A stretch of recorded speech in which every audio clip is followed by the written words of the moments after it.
Hello everyone, Dashcam Driver here. Today I'm going to be showing you something a little bit different. It's actually a lot different. If you are the fortunate owner of a Chrysler vehicle and you received one of these notices in the mail, you are required to do a software update. So what I'm going to do today is walk you through how that's done. I just did it on my vehicle. Went relatively smoothly, but I thought I'd help you guys out. So what the software update is, according to Chrysler, as we can see right here, says it's a software update for improved security protection to reduce the potential risk and unauthorized and unlawful access to vehicle systems. Okay, so great. Let's go ahead and get started. I'll walk you through how to do it. First, you're going to want to put your car's parking brake on, and I've already done that. Second, you're going to turn on the car's engine, which I've also already done. So one thing that the book doesn't tell you is you want to be sure you're in a place that has good satellite connection. Since this is an over-the-air software update, you want to make sure that connection is there, otherwise it's not going to work. Once you're in an area that has good satellite connection, you can proceed with the following steps. So the first thing you do on your touchscreen right here is you're going to want to select the controls button, which is right here. And then once you get in here, you're going to hit settings, which is right in the middle here for me. The next thing says to scroll down and select system information. So I'm just going to scroll down over here, and on the very bottom I find system information. And this is where it's going to display my software version. So this is the version of software that's currently installed in my truck. Now, as you can see, mine is 15.26.1.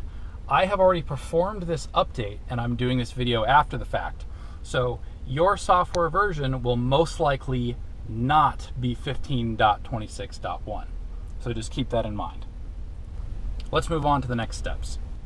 According to Chrysler's instructions, for 2015 model year vehicles or newer, which isn't really possible because it's 2015, if your version of software is at 15.17.5 or higher, then you actually don't need to do anything.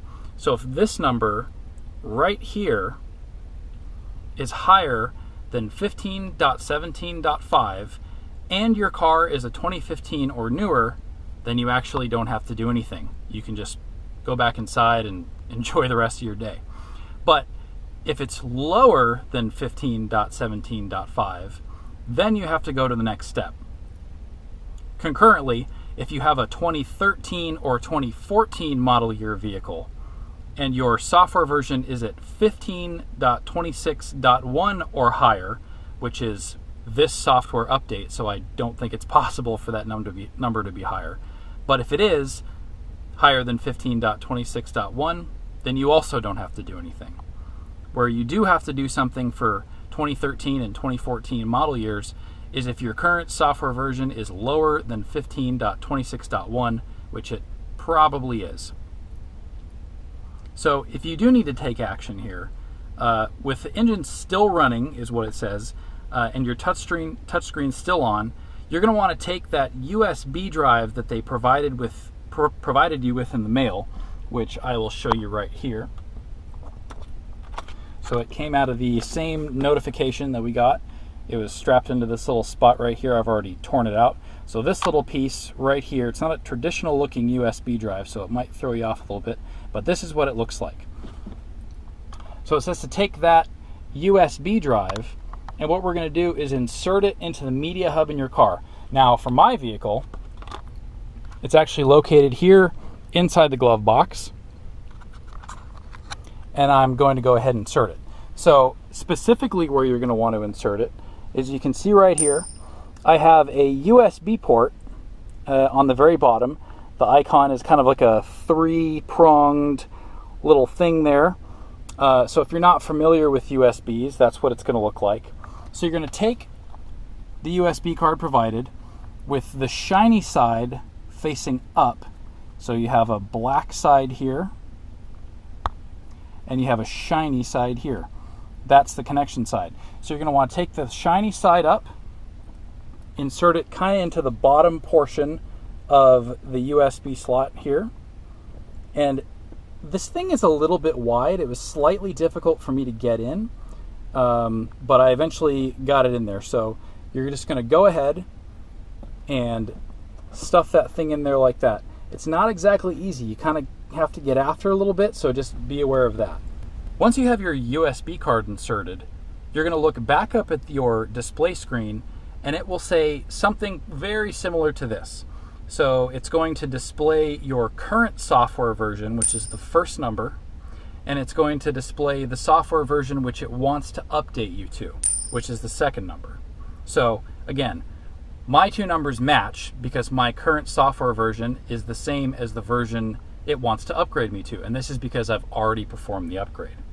So your first number here, instead of being 15.26.1, could be something down in the 14.0. something else.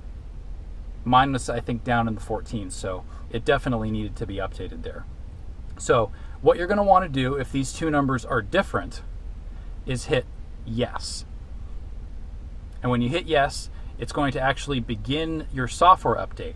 Now, I've already done it, and the manual says it's going to take about 25 minutes. Unfortunately, I found this to be absolutely true. It takes quite a long time, and your engine has to remain running the entire time. It tells you to be very careful not to cycle the ignition on or off, or it could interrupt the update and you'll have to start all over again. So just be aware of that before you start it, that it will take, in my experience anyway, about 20, maybe 25 minutes, just like it claims. Yeah, so just be aware of that. Now, once you hit yes, which I'm not going to do because I don't want to have to sit through the whole thing all over again, a screen will pop up where it shows you a couple of status bars.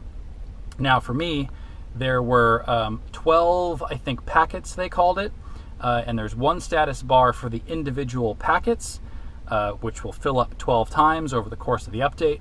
And then there's a second status bar which shows you the overall status of the update.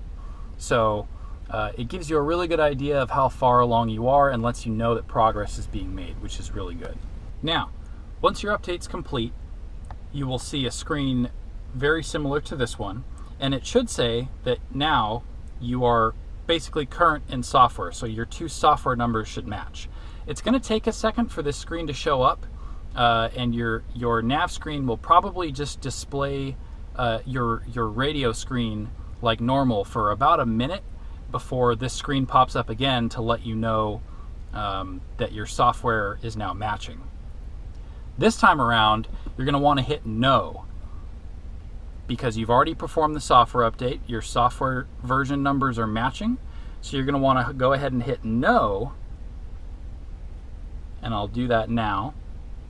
And then it should bring you back to the radio screen, blank like usual, and then you are done. You can go ahead and turn your car off, and then you can come over here and remove that USB card. Alright guys, that's going to wrap it up. Your vehicle software should be up to date now. I really hope this video was helpful. If you have any questions, please feel free to leave them in the comments and I will do my best to respond as soon as I can. Please check out my other videos. I am Dashcam Driver and I hope you have a fantastic day. See you guys later.